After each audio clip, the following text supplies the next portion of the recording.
Sociedad Astronómica de México les da la más cordial bienvenida y el día de hoy tenemos el gusto de contar con la presencia del físico Iván Castorena Gámez. Él estudió la licenciatura de Física en la Universidad Autónoma Metropolitana. Realizó una estancia de movilidad y un verano de investigación científica en el Instituto de Astronomía de la Universidad Autónoma Nacional bajo la tutela del doctor Diego López Cámara. Recibió la medalla al mérito universitario que otorga la Universidad Nacional Autónoma de México. Actualmente se encuentra cursando el último semestre de la maestría en astrofísica en el Instituto de Ciencias Nucleares bajo la tutela de la doctora Liliana Hernández Martínez. El título de su charla es Astronomía en tiempos de Drake Virus, de jets estelares a nebulosas de emisión. Iván, te damos la más cordial bienvenida. Esta es tu casa. Adelante. Muchas gracias. Gracias por la presentación. Estoy doblemente contento por estar aquí. Pues primero que nada por estar del otro lado y de la pantalla primero y poder estar hablando con familiares, amigos y demás personas que tienen como común interés la ciencia. Entonces, eso es para mí un primer motivo de felicidad. Y un segundo motivo de felicidad es que puedo estar ahora del otro lado de la tarima. Les comento a qué me refiero con esto. En el 2013 más o menos yo conocí la Sociedad Astronómica de México gracias al doctor Moisés Martínez Mares, que me recomendó ir a una de las charlas. No recuerdo el nombre del conferencista, pero sí me acuerdo muy bien de la plática y era acerca de las musas de la astronomía. Entonces, en ese momento tuve como un primer acercamiento directo con charlas de divulgación de astronomía y siempre soñé con estar del otro lado, ¿no? Poder yo ser el que pudiera ahora dar la charla. Y pues 7 años después, enos aquí. Entonces, pues doble motivo por eso para estar contento. Y pues bueno, sin más, quisiera comenzar la charla recordando un día que para muchas personas y en muchos lugares del planeta es un día muy especial, el 21 de marzo. Y bueno, este día quizá les recuerde al equinoccio de primavera. Es un día muy celebrado por muchas personas. Se suele ir a sitios prehispánicos que tienen cierta conexión con la orientación de los astros y como en este lugar, por ejemplo, Civilchantún, en Yucatán, se pueden ver fenómenos astronómicos muy interesantes. Este lugar en particular, conocido como el Templo de las Muñecas, tiene la peculiaridad de que en el equinoccio, por ahí del amanecer y el atardecer, el sol se posiciona exactamente en el centro de esta estructura. Entonces es algo muy bonito. Existen otros motivos para recordar este día, como puede ser, por ejemplo, el Día Internacional de los Bosques. Ustedes saben que los bosques son algo súper importantísimo en nuestro planeta. Podría ser también que recuerden este día porque es el Día, por ejemplo, internacional para la eliminación de la discriminación racial. Y dados los recientes acontecimientos que han sucedido en distintas partes del mundo, pues esto se vuelve aún más relevante, ¿no? Y necesario, creo yo. También podría ser que si son amantes de la literatura, recuerdan el 21 de marzo por ser el Día Internacional de la Poesía. Y pues bueno, además de estas celebraciones que a mi parecer son muy importantes y muy relevantes, hay otra muy relevante que es el Día Mundial del Síndrome de Down y otras quizá un poco más extrañas como el Día de las Marionetas o el Día Europeo de los Archivos. Y bueno, así vemos que este día es sumamente celebrado, conmemorado en muchas partes del mundo por muchas personas y en muchas disciplinas. Pero también el 21 de marzo, y en particular el 21 de marzo del 2018, el sitio de búsquedas Google emitió un doodle que presentaba la imagen de Guillermo Haro. Guillermo Haro fue un astrónomo mexicano muy importante, fue un pionero en la astronomía mexicana y digamos que él no estudió en un principio astronomía, él había estudiado filosofía en la UNAM Y después de haber estudiado filosofía y antes de entrar a derecho, comenzó a interesarse mucho por la astronomía y tuvo la buena suerte de contar con un amigo que era astrónomo, Luis Enrique Erro. Entonces Luis Enrique Erro acercó a Guillermo Haro a la astronomía y le dio un puesto como trabajador en el observatorio. Acá les muestro el observatorio de Tacubaya, que fue la primera estructura, digamos, dedicada para hacer ciencia, en particular astronomía en México. Y pues en su momento Guillermo Haro se interesó tanto por la astronomía y tenía tanta, digamos, tanto talento y tanta disciplina que consiguió no solamente estar en los principales observatorios de México, sino del mundo, que en ese caso eran, por ejemplo, los observatorios de Harvard. Entonces, fue una persona que, a pesar de no tener una formación en ciencias, se involucró y demostró que no es necesario el, digamos, tener una formación estrictamente en alguna disciplina, sino más necesario es tener vocación y tener pasión por lo que haces. Entonces yo por eso lo recuerdo y por eso quise comenzar mi charla rememorándolo. Acá, por ejemplo, les muestro el observatorio de Tonantzintla, del cual Guillermo Haro y Luis Enrique Erro pues fueron los fundadores, podríamos decir, y este observatorio es uno de los más bonitos. Yo tuve la oportunidad de conocerlo hace aproximadamente unos 4 años, si no me equivoco, por ahí del 2016, ¿sí? Y pues se siguen haciendo actividades, ¿no? Contrario a lo que muchas veces o no se sabe, este observatorio es muy activo, invita a muchos estudiantes y a personas de la comunidad a que participen en las actividades que ahí se llevan a cabo y pues además despierta el interés de personas como yo, que en su momento fui como estudiante y que al estar en un lugar así me convencí de que lo que yo quería hacer para vivir y hasta antes de morirme, pues era la astronomía, ¿no? Entonces es un lugar sumamente bonito, se los recomiendo mucho. El pueblo de Tonantzintla en el cual se encuentra también es un lugar muy especial y muy bonito. Les recomiendo, por ejemplo, el chocolate que venden en la plaza, es delicioso. Y pues nada, ¿no? Con esto quería comenzar mi charla y quería comenzarlo también de esta forma porque Guillermo Haro, a pesar de, o más bien entre los muchos descubrimientos que Guillermo Haro tuvo, se encuentran unos objetos que llevan su nombre, los objetos HH. Y esos objetos, pues va a ser como en los cuales yo voy a centrar mi plática, ¿no? Y pues bueno, de particular atención para este astrónomo, para Guillermo Haro, era una constelación. Esta constelación es de mis favoritas, de hecho podría decir que es mi constelación favorita, es la constelación de Orión, y es mi favorita porque recuerdo que fue la primera que supe reconocer. Entonces, no es muy difícil, ¿verdad?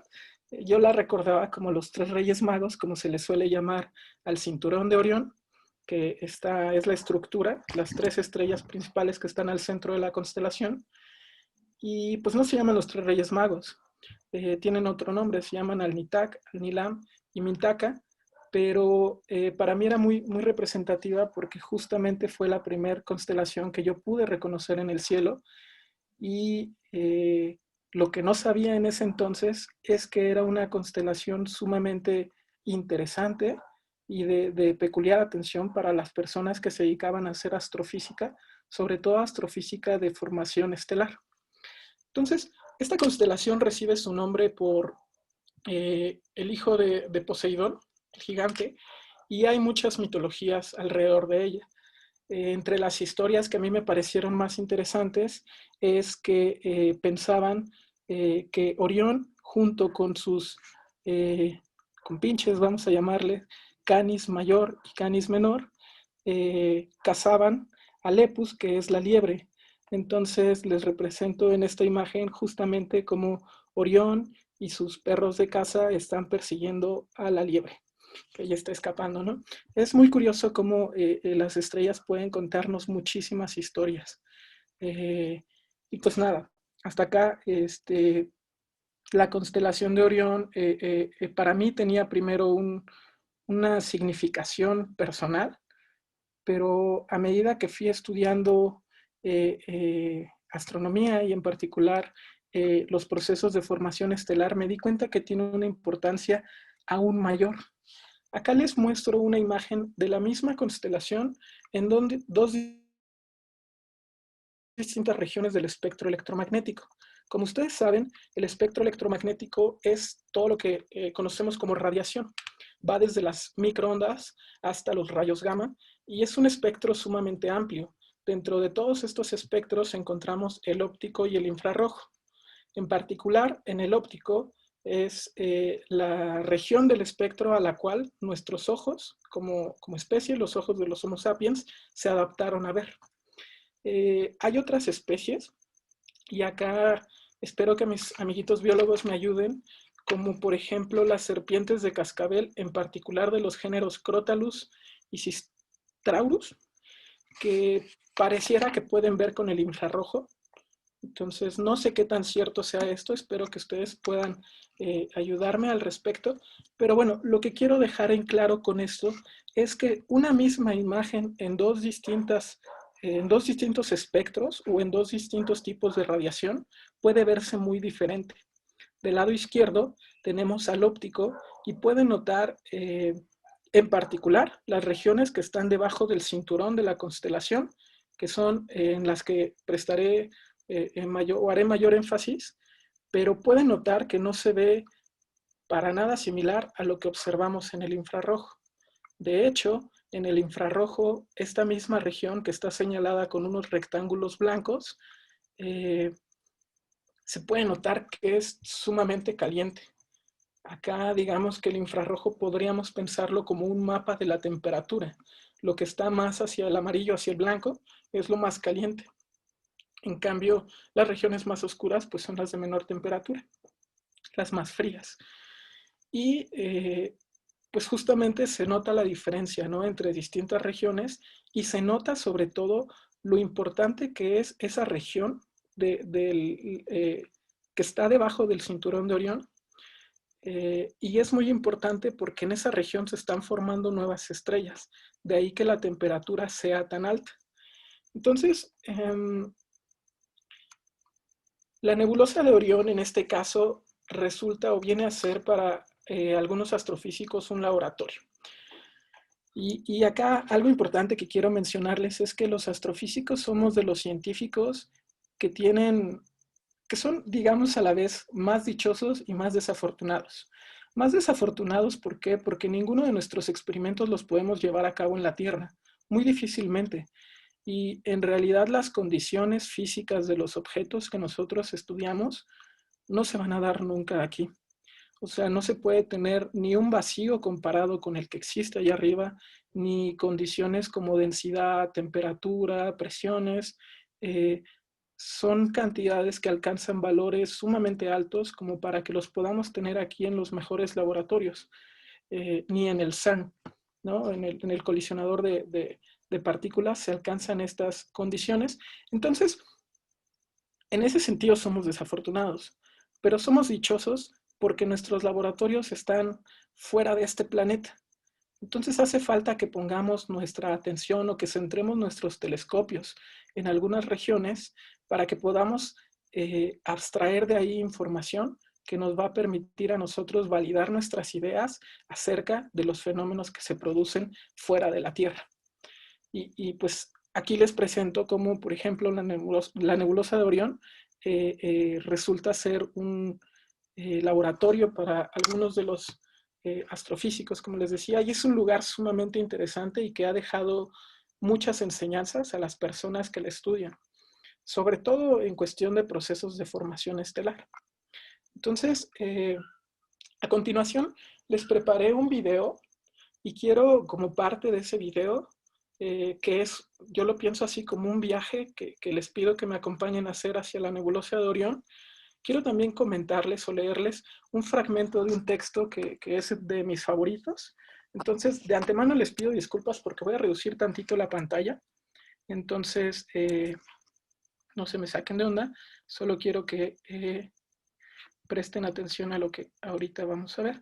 Entonces, le pico play y voy a leer el fragmento que les preparé. Es de uno de mis libros favoritos, es del libro de Cosmos de Carl Sagan. Y pues bueno, acá empezamos. Entonces, dice así. Como ya sabían los antiguos creadores de mitos, somos hijos tanto del cielo como de la tierra. En nuestra existencia sobre este planeta hemos acumulado un peligroso equipaje evolutivo, propensiones hereditarias a la agresión y al ritual, sumisión a los líderes y hostilidad hacia los forasteros. Un equipaje que plantea algunas dudas sobre nuestra supervivencia. Pero también hemos adquirido compasión para con los demás, amor hacia nuestros hijos y hacia los hijos de nuestros hijos, el deseo de aprender de la historia y una inteligencia apasionada y de altos vuelos. Herramientas evidentes para que continuemos sobreviviendo y prosperando. No sabemos qué aspectos de nuestra naturaleza predominarán, especialmente cuando nuestra visión y nuestra comprensión de las perspectivas están limitadas exclusivamente a la Tierra, o lo que es peor, a una pequeña parte de ella. Pero allí arriba, en la inmensidad del cosmos, nos espera una perspectiva inescapable. Por ahora no hay signos obvios de inteligencias extraterrestres, y esto nos hace preguntarnos si las civilizaciones como la nuestra se precipitan siempre de modo implacable y directo hacia la autodestrucción. Las fronteras nacionales no se distinguen cuando miramos la Tierra desde el espacio. Los chauvinismos étnicos o religiosos o nacionales son algo difíciles de mantener cuando vemos nuestro planeta como un creciente azul y frágil que se desvanece hasta convertirse en un punto de luz sobre el bastión y la ciudadela de las estrellas. Viajar ensancha nuestras perspectivas. Carl Sagan, de Cosmos. Entonces, y pues bueno, este video fue construido, ahora lo podrán ver, como una combinación entre ciencia y arte. ¿Por qué? Porque la parte de la ciencia la puso todas las observaciones que se han realizado con los telescopios espaciales Hubble y Spitzer, y son telescopios que ven tanto en el óptico como en el infrarrojo. Y por otro lado, se ha utilizado también la tecnología que han desarrollado en estudios como los que se encuentran en Hollywood y esos lugares, y complementando estas dos disciplinas, estas dos, digamos, expresiones de la humanidad, han podido hacer cosas como las que vimos hace ratito, ¿no? No nada más el video, sino también lo que les compartí. Es para mí muy simbólico, muy representativo, porque pues justamente nos deja ver que esto de estudiar astrofísica es en realidad emprender un viaje inmenso, ¿no? Y de dimensiones cósmicas. Entonces, bueno, entrando un poquito en materia, ¿qué es esto de la formación estelar?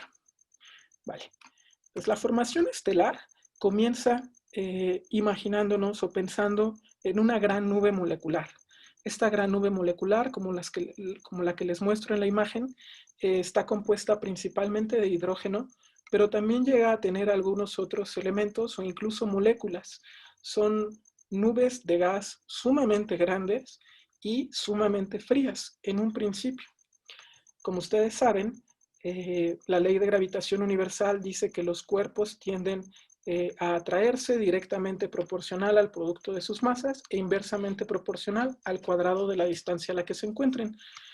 Una consecuencia directa de esto es que si nosotros comenzamos a poner pequeñas partículas en el espacio, a medida que la cantidad de estas partículas comience a aumentar, van a comenzar a sentirse atraídas y van a comenzar a formar pequeños cúmulos, pequeñas condensaciones, grumos, y estos grumos se van a hacer cada vez más grandes y a medida que van creciendo, llega un momento en el cual las colisiones que se dan entre los átomos que conforman estas nubes comienzan a calentar el material. Entonces, acá estaríamos en la segunda fase. Eso justamente da pie a que se formen las estrellas. Digamos que las estrellas se forman a partir de polvo y partículas de gas que están en el espacio y que tras mucho tiempo comienzan a agruparse, alcanzan una cierta temperatura y otras condiciones. Obviamente también están las partículas rotando respecto a un eje de rotación común, y eventualmente alcanzan la temperatura suficiente para producir lo que se conoce como una protoestrella. Una protoestrella, en principio, no está obligada a seguir su vida como estrella. Podría incluso despedazarse. Esto va a depender de los mecanismos que naturalmente tenga para poder alcanzar un equilibrio. Un equilibrio obviamente entre las fuerzas que gobiernan estos objetos. En particular, pues la gravedad, que está haciendo que la materia colapse, la rotación de las partículas de la estrella misma y todo esto, que no puede ser sumamente grande, porque si digamos que la fuerza centrífuga provocada por la rotación de estos objetos supera cierto límite, pues la estrella se despedaza prácticamente. Y también la interacción con los campos magnéticos es sumamente importante. Entonces, si se alcanza un cierto equilibrio entre todas estas fuerzas de la naturaleza, se produce una estrella. Y es justamente el penúltimo de los esquemas que le muestro, o bueno, de los dibujos que aparecen en este esquema. Y justamente ahí vemos a la protoestrella, ya bien formadita, y vemos una estructura que se conoce como disco de acreción.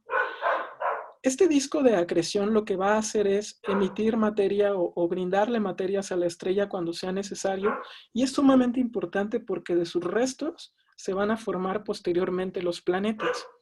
De hecho, el que existan estos discos de acreción es una de las ideas con las cuales se sustenta el hecho de que los planetas roten prácticamente en el mismo eje alrededor del Sol. ¿Sale?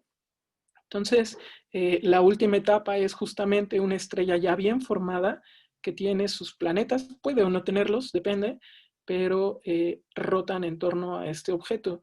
Y pues bueno, algo que no hay que olvidar es que una estrella como tal se caracteriza por ser un cuerpo que emite energía que es producida dentro de su interior por reacciones nucleares. Básicamente es hidrógeno que se está quemando porque la estrella ha alcanzado temperaturas tan grandes que puede convertir el hidrógeno en helio y demás procesos nucleares que se producen en su interior. Entonces, este digamos que es un esquema de cómo es que se produce una estrella. Acá les muestro otro esquema y en este en particular quiero que presten atención a las dimensiones. Del lado izquierdo se ve una nube molecular y noten que su tamaño son 5.000 unidades astronómicas. Como referencia, una unidad astronómica es la distancia media que existe entre la Tierra y el Sol. Entonces, imaginen esa distancia multiplicada por 5.000. Y de ese tamaño debe ser en promedio una nube molecular para poder conformar una estrella. Una vez que sucede todo lo que les había platicado, colapsa, se forma la estrella, se forma el disco de acreción, y algo que no hay en el esquema anterior son esas flechitas naranjas que están en el tercer dibujito y que justamente reflejan el equilibrio, o bueno, el mecanismo mediante el cual estos objetos alcanzan el equilibrio. Ese mecanismo se conoce como, bueno, en el argot se conoce como outflow y es básicamente una emisión de material que lo que va a hacer es justamente llevarse el momento angular y llevarse, digamos, la materia que está de más para poder permitir a la estrella que se forme. Noten que, por ejemplo, al final, después de tener una nube molecular de 5.000 unidades astronómicas, vamos a terminar con una estrella de 100, en el mejor de los casos, ¿no? Entonces, pues son, digamos, una reducción drástica en el tamaño de toda la materia que estaba acumulada en la nube molecular para al final terminar formando una bolita, ¿no? Que pues sí es una bolita súper importante porque es una estrella. Y finalmente acá les muestro una imagen en la cual se ejemplifican las partes principales de una estrella recién formada. Particular al centro se muestra la protoestrella, el disco de acreción y también la parte que para mí es más relevante, que son los jets, estos chorros de materia que se emiten como mecanismo para que la estrella o el sistema alcance el equilibrio y pueda volverse estable, ¿no? Y bueno, yo tuve, bueno, antes de que pase con lo siguiente, estas protoestrellas que más adelante van a ser estrellas sumamente jóvenes se conocen como estrellas T Tauri. Se conocen así porque la primera vez que se estudiaron fue en la constelación precisamente del Toro y acá les presento una imagen de muchas estrellas como estas que fueron tomadas recientemente, hace unos 2 o 3 años, por un telescopio que se encuentra en Chile, que se llama el Gran Arreglo de Telescopios. Y nada más quiero que observen justamente cómo en todas estas se puede apreciar claramente la estructura que tiene en forma de disco alrededor de la estrella y en algunos de estos casos incluso los chorros de emisión. En todas estas figuras al centro se coloca, digamos, un parchecito observacional para poder disminuir un poco la luz que está emanando de la estrella recién nacida, que es demasiada y que si no se hiciera así, no dejaría ver todo lo que hay a su alrededor. Estos discos de acreción y los flujos de materia que se producen tienden a ser mucho menos visibles que la estrella misma. Entonces, les decía, esta es una imagen de estas estrellas. Son sumamente importantes en los procesos de formación estelar y de evolución estelar. Podríamos pensarlo como las estrellas bebé, ¿no? Y son estrellas variables, están cambiando, son sumamente interesantes porque no son unas estructuras o unos objetos que ya estén determinados per se, que sean fijos, son muy cambiantes. De hecho, se encuentran entre las estrellas variables. Entonces, pues bueno, una vez que les presenté como a las estrellas que producen los jets, acá les muestro otra vez una imagen en la cual se puede observar cómo el disco de acreción, a pesar de ser un disco, más bien parece una dona. A esta estructura en matemáticas se le conoce como un toro o un toroide y es justamente, pues no es plano, vaya. Acá se puede ver, ¿no? Como es una estructura con un cierto ancho y se puede observar también cómo los jets se están produciendo a partir de la estrella. Eh, entonces, con esto, ahora doy pie a lo que viene, que es justamente entender cuáles son las dimensiones de estos jets. Y para ello, utilicé esta imagen. Acá se muestra en la esquina inferior derecha una imagen del sistema solar, a grosso modo del Sol y de Neptuno. La distancia, para que se den una idea que hay entre el Sol y Neptuno, es de aproximadamente 20 unidades astronómicas. Entonces, este dibujo está a escala y pues justamente pueden observar cómo las longitudes o las dimensiones de los jets son exageradamente grandes. Llegan a ser de cientos, si no es que miles de unidades astronómicas. ¿Sale?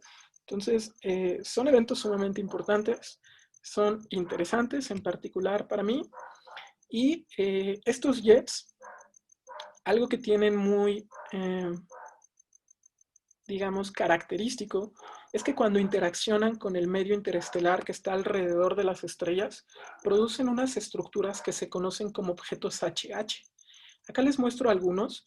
Hay muchísimos en realidad, porque en muchas regiones del universo se están formando estrellas, pero tienen una peculiaridad que es esta forma um, como de como de flecha con una punta sumamente, no sé, elongada o no sé cómo llamar. Eh, Nosotros le llamamos choque de proa a esa estructura o head y es una estructura, head por el inglés cabeza, porque justamente es la cabeza del jet. Y digamos que tienen la característica de ser objetos que emiten luz y esa luz se emite gracias a la interacción que la materia del jet está teniendo con el medio interestelar. Uh, Acá les muestro otros de los ejemplos. Estos son de los más conocidos, HH47, HH37, 34, si no me equivoco. Se les suele bautizar con un número después de la nomenclatura HH que justamente designa a los objetos. Es, como les decía hace rato, una de estas H se debe a Guillermo Haro. Entonces, es algo muy bonito porque además de ser unos objetos descubiertos por un astrónomo mexicano, son de los pocos objetos astronómicos que evolucionan en cuestión de años. usualmente los astrónomos estamos como acostumbrados a trabajar en unidades de tiempo o de distancia que no vamos a poder medir nunca en escalas humanas. Por ejemplo, si quisiéramos estudiar la evolución de una galaxia, pues eso puede llevar miles de millones de años. Pero en cambio, si estudiamos la evolución o la dinámica de estos objetos, resulta que en un estudio de 30 años ya podemos obtener algo de información, lo cual aún puede parecer mucho, pero comparándolo con los demás objetos astronómicos, pues es bien poquito. Digamos que evolucionan en una longitud de escala humana. Y eso todavía los vuelve para mí más interesantes, ¿no?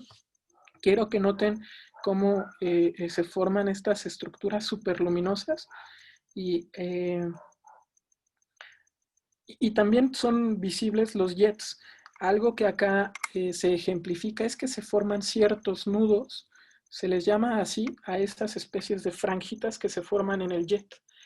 Y esas son porque, bueno, la emisión del material no es en sí siempre constante o fija, sino puede llegar a variar.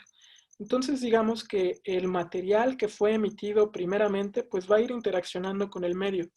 Pero después el material que va a ser emitido en tiempos posteriores va a llevar una velocidad mayor que el material que fue emitido antes, porque justamente el material que fue emitido antes ya interaccionó con el medio ambiente y entonces ya fue frenado. Y por esta, digamos, diferencia en las velocidades que tiene el material de eyección, se producen esos nudos o esas estructuras tan peculiares. Entonces, acá les muestro otro muy bonito en el que justamente se aprecian tanto los nudos como el head. Y aquí nuevamente se combinó ciencia y tecnología o ciencia y arte para poder hacer una representación de cómo evoluciona. Acá lo que se hizo fue tomar observaciones en 3 distintas épocas, si no me equivoco es por ahí del 87, en el 94 y una más reciente por ahí del 2000. Y con estas observaciones lo que se hizo fue hacer una secuencia, construir esta secuencia de cómo se iba a ir desplazando la estructura que se conoce como head. Entonces, al, digamos, estar en la maestría, tuve la oportunidad de involucrarme con este tema y comencé a trabajar estudiando la dinámica de estas estructuras. Entonces, este es un trabajo que se viene haciendo ya desde hace tiempo y que me complace mucho comunicarles que es uno de los trabajos, digamos, eh, endémicos, ¿no? De este país o pioneros en este país, porque muchos de los mejores investigadores a nivel mundial de los objetos HH se encuentran aquí, ¿no? Y son súper buena onda. Entonces, pues tuve la oportunidad de justamente meterme en esta área y comencé a hacer modelos analíticos y numéricos que pudieran describir la dinámica de estos objetos. Entonces, para describir la parte analítica, como ustedes saben, lo que buscamos es poder expresar en ecuaciones matemáticas todas las propiedades físicas que creemos relevantes de un sistema. Entonces, acá, por ejemplo, estas dos ecuaciones describen justamente dos formalismos con los cuales estudiamos el movimiento de estos objetos. Pero no nada más hicimos eso, porque los modelos analíticos, digamos que son lo que nosotros pensamos que es. O sea, a partir de los principios físicos, cómo se deberían de comportar los objetos, en este caso astronómicos. Pero también hicimos simulaciones numéricas. En este caso, tuve la fortuna de contar con unos muy buenos profesores y compañeros también, que desarrollamos un código en el curso de hidrodinámica numérica que nos permitía estudiar o resolver más bien un conjunto de ecuaciones para poder resolver paso a paso la dinámica de estas estructuras. Entonces, les muestro aquí nada más unas imágenes de unas pequeñas partes del código. En realidad es un código muy grande porque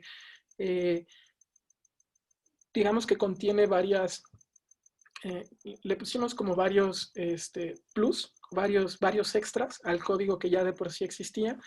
Entonces, por ejemplo, de entrada incluimos términos fuente que estos venían a ser a incluir qué es lo que pasa con las pérdidas y ganancias de energía en el sistema. Le pusimos también una función de enfriamiento radiativo, como muchos de estos sistemas tienden a tener procesos atómicos que se vuelven relevantes y que es necesario incluir. Entonces, pues justamente esta función de enfriamiento, como se conoce en esta área, se incluyó. También paralelizamos el código, le añadimos dimensiones para que ya no nada más estuviera resolviendo una dinámica X, sino una dinámica con las dimensiones adecuadas. Y finalmente lo corrimos en una supercomputadora o en un conjunto de procesadores que se conoce como Diablo y que es parte del Instituto de Ciencias Nucleares. Entonces, digamos que todo esto fue importante para mí porque me permitió, a la par de la compleja situación que estaba pasando aquí en el país y en el mundo en general, que era la pandemia, seguir desarrollando mi investigación. Todo esto que les comento yo lo pude hacer desde mi casa, ¿no? Entonces, podía hacer de alguna forma estudios de objetos astrofísicos desde la comodidad de mi hogar y eventualmente estos modelos analíticos y numéricos pensamos testearlos con datos observacionales. En el fondo, me gustaría, por ejemplo, que la dinámica de los jets que yo describo, que yo pude digamos, concluir o a la cual pude llegar, puede producir los mismos fenómenos que se ven allá arriba. Entonces, acá, por ejemplo, les muestro rápidamente cuáles fueron mis conclusiones de los modelos analíticos. Esta, digamos, que es la tendencia que sigue la posición del head como función del tiempo. Entonces, en uno de los ejes se está graficando el tiempo y en el otro de los ejes se está graficando la posición. Y como pueden ver, ambos formalismos difieren un poquito. Si bien es cierto que siguen una cierta tendencia, en particular una tendencia cuadrática, son distintos. Entonces, al compararlos con nuestros modelos numéricos, pues nos llevamos la sorpresa de que no diferían tanto. Estábamos haciendo de alguna forma bien las cosas, ¿no? Esto es para uno de los modelos. Para otro de los modelos que pareciera estar mucho más acotado analíticamente, al incluir los resultados numéricos, y aquí comparamos los modelos analíticos con las simulaciones numéricas y nos dio mucho gusto darnos cuenta de que estaban muy próximos. Entonces, esto digamos que le daba validez tanto a los modelos analíticos como a las simulaciones y lo que seguía era justamente comparar con las observaciones. Eso va a ser mi trabajo del próximo semestre. Entonces, pues bueno, acá les presento unos videitos que hice de cómo es la emisión de estos jets a partir de los modelos numéricos para dos modelos distintos. Acá estoy graficando en, digamos, la sección que está en morado, el perfil de densidad, o sea, cómo cambia la densidad como función del tiempo y de la posición. Y en el perfil que se ve en negro y naranja está graficándose la temperatura, ¿vale? Entonces, aquí nada más quiero hacer notar que la estructura es un poco distinta, tanto del jet como de la head misma o del frente de choque mismo. Y otra de las cosas que también quiero mencionar es la, digamos, la consecuencia que tiene el que le hayamos metido una función de enfriamiento al jet. Lo más pegado al origen, que es donde está el 0, el 0, 0, se está emitiendo el material con mucha energía, con, digamos, la mayor cantidad de densidad, la mayor cantidad de temperatura, y por lo tanto es una región sumamente caliente. Si ustedes ven ahí, se alcanzan temperaturas del orden de 10.000 o más kelvins. Entonces, es muy caliente, pero a medida que va evolucionando el jet, tiende a enfriarse. Y por eso las regiones que están más adelante ya no se ven naranjitas, sino se ve negro. En cambio, lo que sí se dibuja y que es donde tiene una mayor temperatura es, digamos, en el contorno del jet. Y obviamente ahí es caliente porque ahí está interaccionando la materia. Entonces, estos fenómenos, digamos, los estamos viendo plausibles aquí. Y pues bueno, estos son los resultados del trabajo que estuve realizando prácticamente a raíz de que se levantó o se comenzó con el aislamiento, con la cuarentena. Y pues bueno, eh, digamos que viene la parte ahora de el rey virus, ¿no? ¿Qué vamos a hacer con este rey virus? Pues bueno, lo que se hace con todos los reyes, ponerlos en jaque. Entonces, creo acá, y mi mensaje más importante es que justamente podemos encontrar maneras para poder combatir esta situación que nos está poniendo en condiciones sumamente complicadas. Creo que el hecho de pasar tanto tiempo en aislamiento y pasar tanto tiempo en casa nos ha llevado al límite. Eh, Creo que nos ha permitido conocer cosas muy buenas de nosotros, pero también cosas muy malas. Y en este sentido, pues yo me siento sumamente afortunado porque he tenido la posibilidad de continuar con mi trabajo, ¿no? He podido estar haciendo astronomía, incluso en tiempos del rey virus, ¿no? Y creo que eso es algo, pues para mí, que un motivo de felicidad, ¿no? Extra. Y cerrar, quisiera justamente seguir con esta reflexión y hacer notar cómo los héroes que nosotros teníamos contemplados o idealizados, pues ahora han cambiado, ¿no? Ahora son justamente estas personas, los profesionales de la salud, y quisiera dedicar esta charla justamente a todos ellos, ¿no? A todas las personas profesionales que se dedican a las cuestiones de salud, pero también a todas las otras personas que no tienen la oportunidad de quedarse en casa y que tienen que salir y dar la cara y chambear y pues ni modo, rifársela, ¿no? Como yo digo. Y también quiero agradecer mucho a todas las personas de la sociedad civil que han emprendido iniciativas para poder unir a las personas en distintas partes del mundo, porque esto es algo que en lo particular me ha pegado muchísimo, ¿no? Si de por sí es complicado estar lejos de las personas que quieres, que te prohíban los países visitar o estar con estas personas es aún más complicado y complejo. Entonces, pues nada, quisiera cerrar mi participación agradeciendo a todas estas personas y agradeciendo a ustedes pues su paciencia y su atención. Entonces, pues por mi parte es todo. Les agradezco mucho. Iván, al contrario, muchísimas gracias a ti por tu excelente charla y empezamos ahorita en la parte de, si no tienes inconveniente en la parte de preguntas. Claro que sí, adelante, yo encantado. Adelante. No sé quién quiera preguntar algo. Yo quisiera Eh, preguntar algo. ¿Tu nombre cuál es? Toño, Ah, hola. Buenas noches. Adelante, buenas Toño. noches. Bueno, primero que nada, muy interesante la plática. Yo soy profesional de la salud y te agradezco mucho tus palabras, realmente son muy alentadoras. Gracias.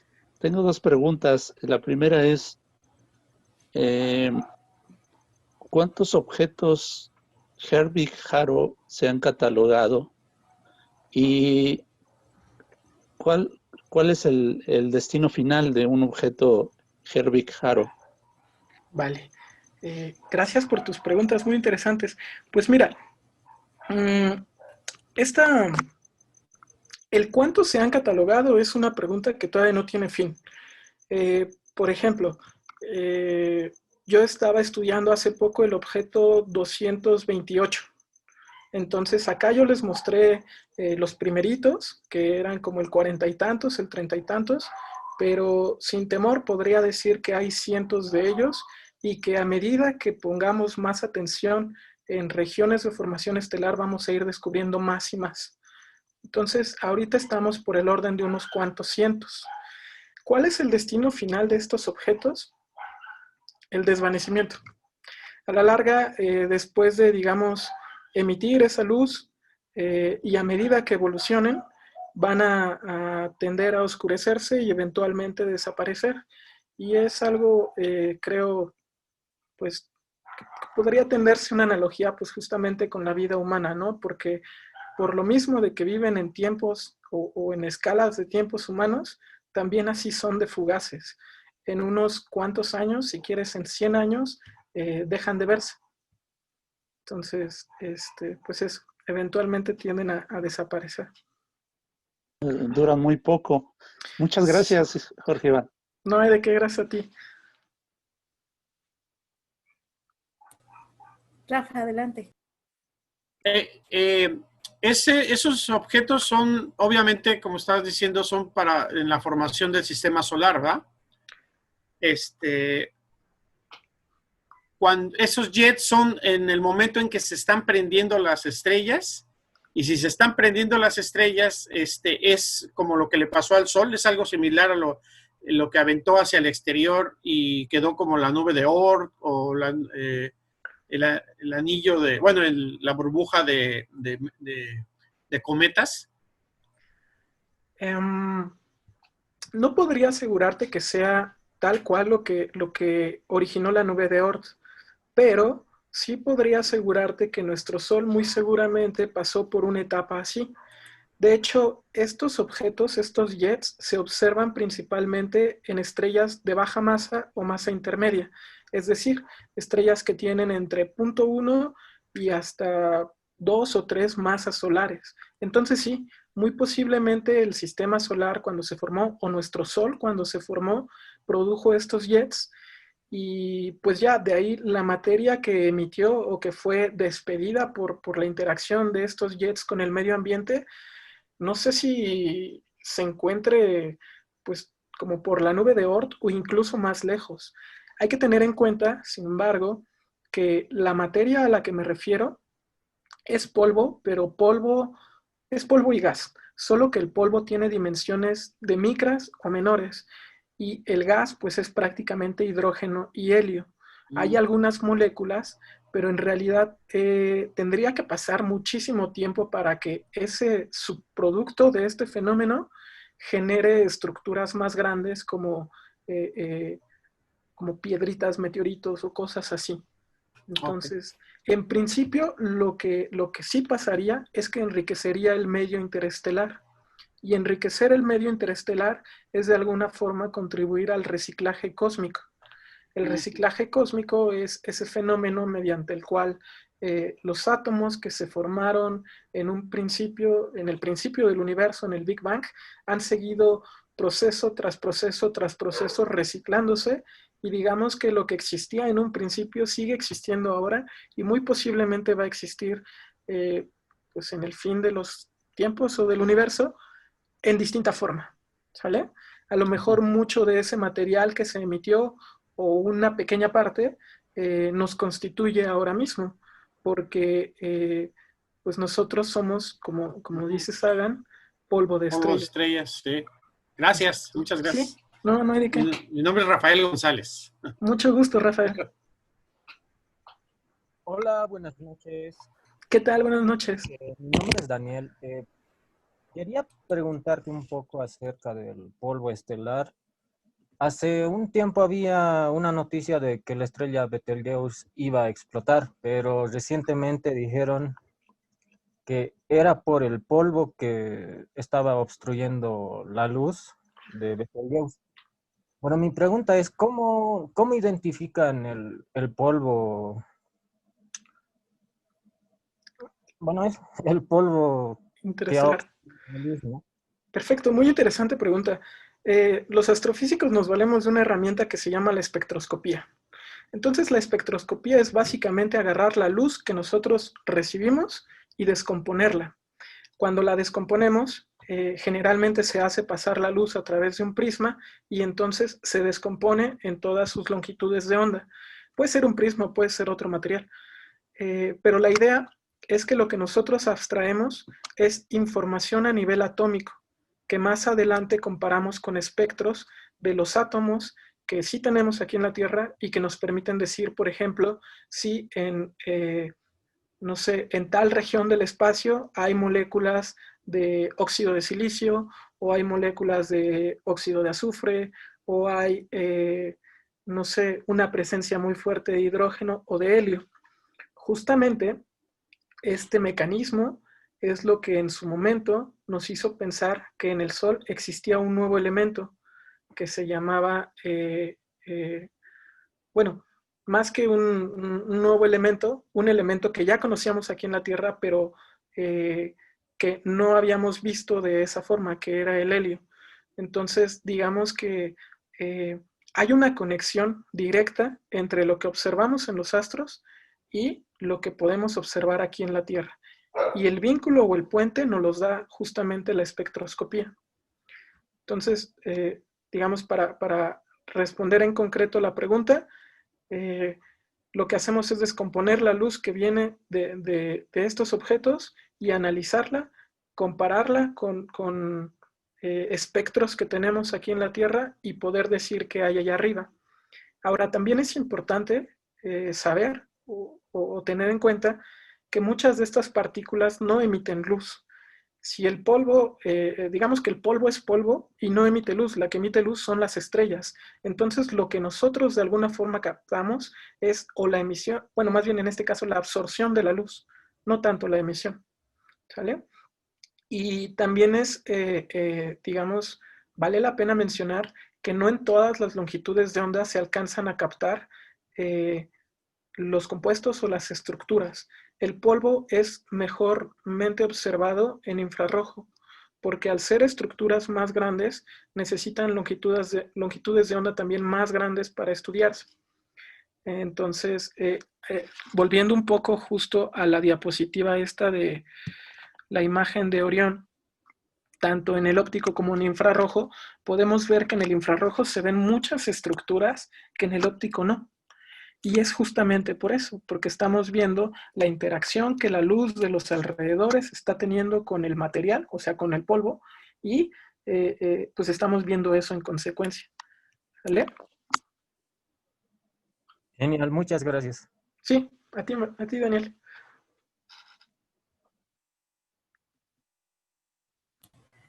¿Alguien más tiene alguna pregunta?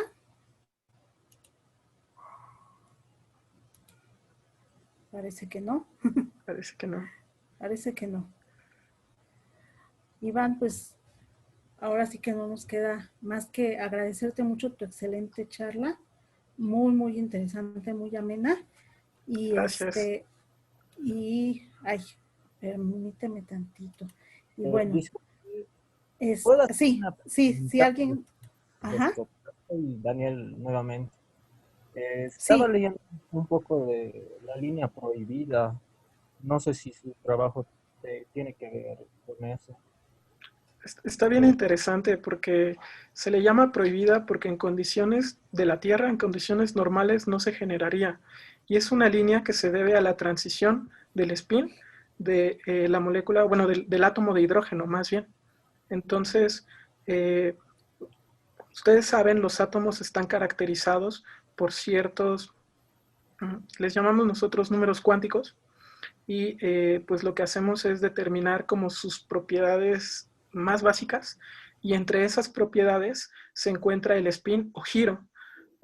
Los electrones que componen los átomos pueden estar girando en una dirección, digamos en sentido horario o en sentido antihorario.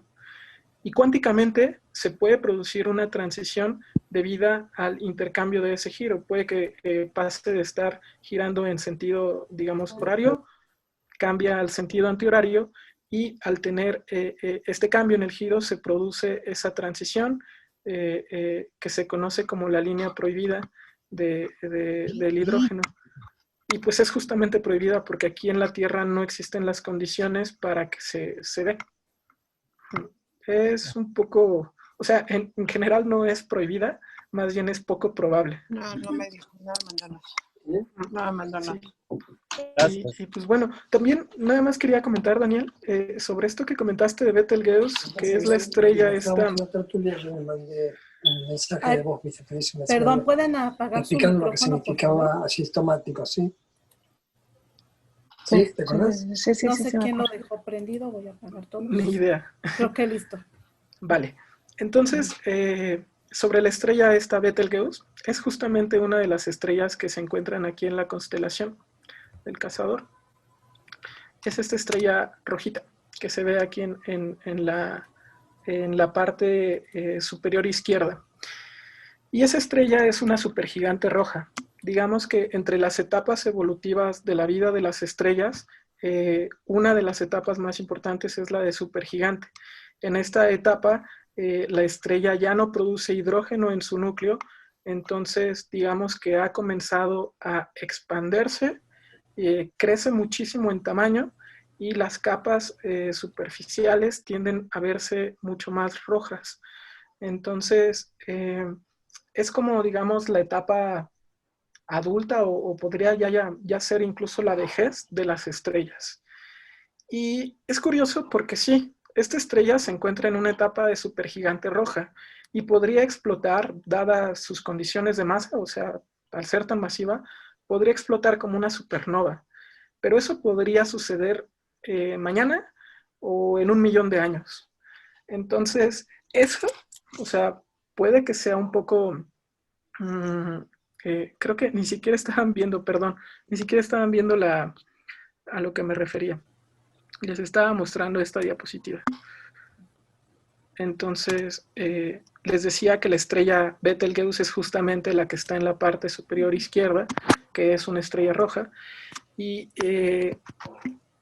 puede parecer un poco un tono de mofa o de chiste, pero en los tiempos astronómicos 1 millón de años es bien poquito, pero en tiempos humanos pues es más de lo que llevamos existiendo como especie. Entonces, no sé, es complicado. Sí, podríamos verla, pero también podríamos dejar de existir como especie y que no alcancemos a ver cómo explota, ¿no? Así pasa con la astronomía. Es, es, son cosas, ¿no? ¿Qué pasa? Las escalas de tiempo entre la vida del humano y la evolución de los astros no es la misma. Entonces, pues eso. Entonces, Así sí. es. ¿Alguien más tiene alguna pregunta? Ahora sí que hablemos ahora. Okay. Bueno, si no tenemos nada que comentar, te presentamos donde la Sociedad Astronómica de México otorga el presente reconocimiento al astrofísico Jorge Iván Castorena Gómez por su excelente presentación a Astronomía en tiempos del Rey Virus.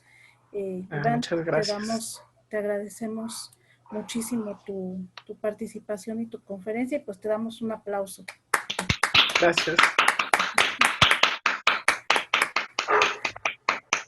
Aunque sea lejana, ya estaremos en las instalaciones de la SAM. Siempre hace falta, ¿no? Sí, esperemos que la sí. Cercanía. Sí. Pues ahí esperemos contar con todos, ojalá y que ya cuando estemos con instalaciones abiertas, contemos con esta participación. La verdad es muy padre ver estuvimos con 45 asistentes, ahorita ya se fueron saliendo. Georgina Vibriesca te dice que estuvo muchas gracias, te agradece y muy clara la presentación. Gracias. Bueno, está aquí el nombre de Jovanka, muy excelente, muchas gracias. Atanasio Pani, saludos Iván, excelente presentación. Luis Dardón, muchas gracias, muy buena tu plática. Aquí hay otro pues de un celular de Huawei GW Metal, gracias. Otro felicidades, excelente presentación. Jovanka, disfruté y aprendí mucho de tu charla. Leti Vence, muchas gracias Iván. Y todos de verdad te agradecemos muchísimo. Como comenté en un principio, es un gusto ver a tantas personas jóvenes, nos llena de esperanzas a los que ya estamos más para allá, como que ya vamos a la mitad. Ricardo Ganem, muchas gracias, es un gusto como siempre. Georgina Vibriesca, Octavio, buenas noches. Daniel, Fernando Osorio, Víctor Manuel, Marta López, Jovanka, buenas noches. Atanasio, Jorge, Silvia, Rodolfo Mondragón, Daniel Santos, Daniel Piña, buenas noches Daniel, mucho gusto. Alejandro Esquivel, Fernanda, pues a todos muchísimas gracias. Alberto, Rodolfo Mondragón, Judith Márquez, Alejandra, Armando, a todos Liliana, muchísimas gracias por haber estado el día de hoy, les agradecemos y pues aquí está la Sociedad Astronómica a sus órdenes. Y también otro comentario que quería hacer y que vale mucho la pena, de las personas que comentaste, de Guillermo Haro y de Luis Enrique Erro, los dos fueron miembros de la SAM, así es de que pues es un orgullo para nosotros. Muchas gracias. Atanasio creo que tiene una pregunta o quería participar. No, ¿qué tal? Buenas tardes. Hola, Nachito. Buenas noches. Hola. Pues nada más felicitar tu excelente plática.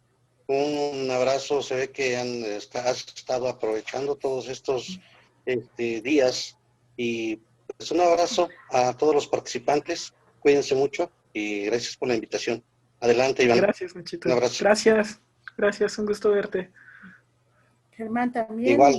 Germán Subieta, muchas gracias. Excelente plática. Saludos, Germán. Pues muy bien, aquí estamos. Tania, un gusto verte crecer en la ciencia. Estoy orgullosa de ti. Marta López, muchas gracias. Excelente. Pues muchísimas gracias a todos y gracias, Iván, nuevamente. Y gracias a ustedes. De verdad, muy bonita plática. Que tengan muy bonitas noches.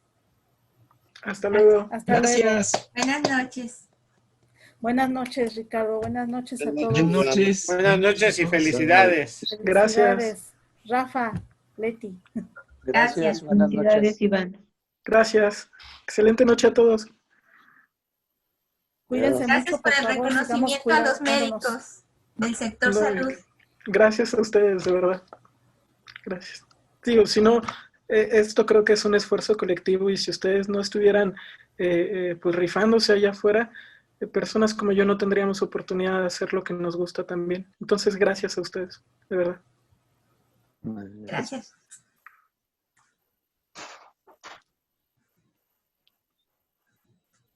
Bonita noche. Bonita noche. Georgina, buenas noches. Bien puntual como siempre. Sí, gracias. Un gusto ver a una Angelina. Un gusto ver a un chico tan joven y tan talentoso expresarse así. Sí, un gusto verlos. Buenas noches.